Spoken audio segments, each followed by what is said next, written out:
სასტუმრო პარაგრაფ თბილისში საქართველოს ფეხბურთის ფედერაციის წლის შემაჯამებელი ღონისძიება საქართველოს ფეხბურთის ფედერაციის დაჯილდოება 2025 გაიმართა. საღამომ ერთ სივრცეში გაერთიანა ქართული ფეხბურთის წამყვანი სახეები. სიმბოლურად შეაჯამა 2025 წელი საქართველოს ფეხბურთის ფედერაციის დაჯილდოების მთავარი პარტნიორის კომპანია Coca-Cola Bottlers Georgia იყო, რომელმაც გამარჯვებულებისთვის ფულადი ჯილდოები დააწესა. ღონისძიებაზე გამოვლიდნენ წლის საუკეთესო სხვადასხვა ნომინაციაში, მათ შორის წლის საუკეთესო ფეხბურთელი, საუკეთესო ქალი ფეხბურთელი, ფუტსალის საუკეთესო მოთამაშე, საუკეთესო ახალგაზრდა ფეხბურთელი, საუკეთესო მსაჯი და ალექსანდრე ჩივაძის სახელობის მედლების მფლობელები 17-19 წლამდე ასაკობრივ კატეგორიებში. თუ როგორ მიმდინარეობდა ღონისძიება და რა შედეგებით დასრულდა დაჯილდოება, უფრო მეტი დეტალი ჩვენ სიუჟეტში. პარაგრაფ თბილისში საქართველოს ფეხბურთის ფედერაციის წლის შემაჯამებელი ღონისძიება საქართველოს ფეხბურთის ფედერაციის დაჯილდოება 2025 გაიმართა. საღამომ ერთ სივრცეში გაერთიანა ქართული ფეხბურთის წამყვანი სახეები და სიმბოლურად შეაჯამა 2025 წელი. ღონისძიებაზე დაჯილდოვდნენ წლის საუკეთესოების სხვადასხვა ნომინაციაში, მათ შორის 2025 წლის საუკეთესო ფეხბურთელი და საუკეთესო ქალი ფეხბურთელი, ფუტსალის საუკეთესო მოთამაშე, საუკეთესო ახალგაზრდა ფეხბურთელი და საუკეთესო მსაჯი, ასევე ალექსანდრე ჩივაძის სახელობის მედლების მფლობელები 17 და 19 წლამდე ასაკობრივ კატეგორიაში. გამარჯვებულები თითოეულ ნომინაციაში ფართო და წარმომადგენლობითი გამოკითხვის საფუძველზე გამოვლინდნენ. შეფასების პროცესში მონაწილეობდნენ საქართველოს ნაკრების ყოფილი და მოქმედი ფეხბურთელები, ვეტერან ფეხბურთელთა გაერთიანების წარმომადგენლები, სპორტულ ჟურნალისტთა ასოციაციის წევრები, ქალთა და ფუტსალის კლუბები, ასევე ეროვნული და ასაკობრივი ნაკრებების სამწვრთნელო შტაბების წარმომადგენლები. სწორედ ამ ერთობლივი შეფასებით დასახელდნენ 2025 წლის საუკეთესოები. 2025-ში ჩვენ მქონდა იმის ბედნიერება, რომ მიგვიღო 2024-ში გაწეული შრომის შედეგი, ძალიან დიდი შრომის და ჩვენ ისტორიაში პირველად ვითამაშეთ ევროპის ჩემპიონატი ისეთი, რომ ჩვენ თვითონ სპორტულად შევძელით გასვლა ევროპის ჩემპიონატზე, ეს ჩვენო ფეხბურთელებმა დაიმსახურეს, ჩვენ ყველამ ერთად დავიმსახურეთ, ამიტომ ნებისმიერ შემთხვევაში ეს წელი ჩვენთვის იქნება ადეკვატურად შეფასებული, ეს წელი იქნება, რომელიც ყოველთვის გვემახსოვრება.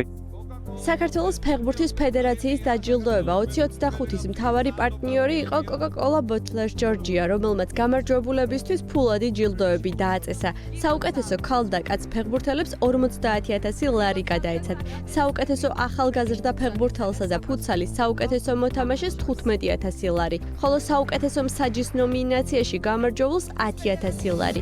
ალექსანდრე ჩივაძის სახელობის 17 და 19 წლამდე ოქროს, ვერცხლისა და ბრინჯაოს მედლის მფლობელებმა ფულადი ჯილდო 3, 5 და 10,000 ლარის ოდენობით მიიღეს. იმხელა ისტორია გვაქვს ჩვენ ფეხბურთის, რომ ბევრ ქვეყანას არ აქვს. ეს პრიზებს რომ ვაწესებთ, იმიტომ კი არ ვაწესებთ, რომ ჩვენ რაღაც გვეტრაბახებით, თუ ვაწევს, ეს არის აუცილებელი ნაწილი ამ პროცესის. ეს არის აუცილებელი პროცესი, რომ ადამიანის დაფასება რაღაცნაირად სხვადასხვა ფორმით ხდება. ჩვენც უნდა მივიდეთ ტაჟ დაუგრა და ჯამში მე-12 მოთამაშე ვარ და შევასრულოთ. Coca-Cola Bottlers Georgia წლებია ქართული ფეხბურთისა და სპორტსმენების საიმედო და აქტიური მხარდამჭერია. მათი თქმით, კომპანიისთვის ფეხბურთი მხოლოდ თამაში არ არის.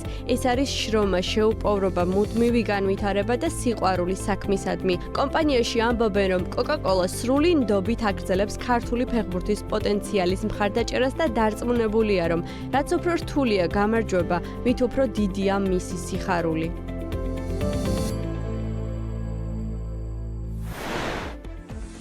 ამ ინტერვიუზე გამახსენდა და არ ვაპირებდი დიდად შევხებოდი თემას, რომელიც თემურ ჭყონიას ეხება ის მოქალაქეობრივ პოზიციას თუ პიროვნულ და საქმიან ურთიერთობებს, რაზეც ამბავია ატეხილი ბოლო 2 დღეა აქაო და ჭყონია როგორ გამოვიდა სიტყვით ფეხბურთის ფედერაციის ღონისძიებაზე თუ ან ხელი როგორ ჩამოართვა ირაკლი კობახიძეს თუ არ ვიცი კიდევ ვინ გადაკოცნა და ვინ მოიკითხა.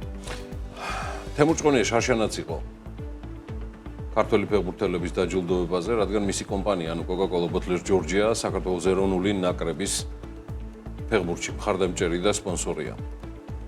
თუმცა ეს ფორმალური მხარეა და ამის მიღმა გაცილებით სხვა და მეტია, რომელიც შეიძლება ესმოდეს საზოგადოებას, მაგრამ ვერასდროს გაიგებს ნებისმიერი პოლიტიკური მრწამსის ბრბო. მე მოკლედ ვიტყვი.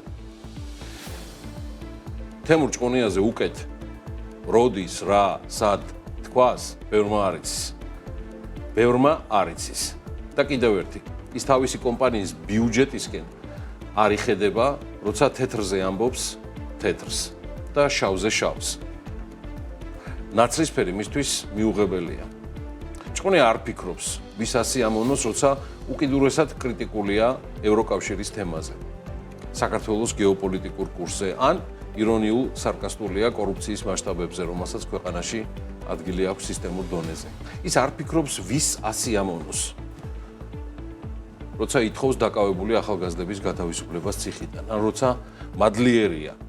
დიახ, მადლიერია, რომ გადასახადის განმხდელების თანხები მიდის არა მარცხნივ, არამედ სტადიონების, სპორტული და სხვა მნიშვნელოვანი ინფრასტრუქტურის მშენებლობაზე.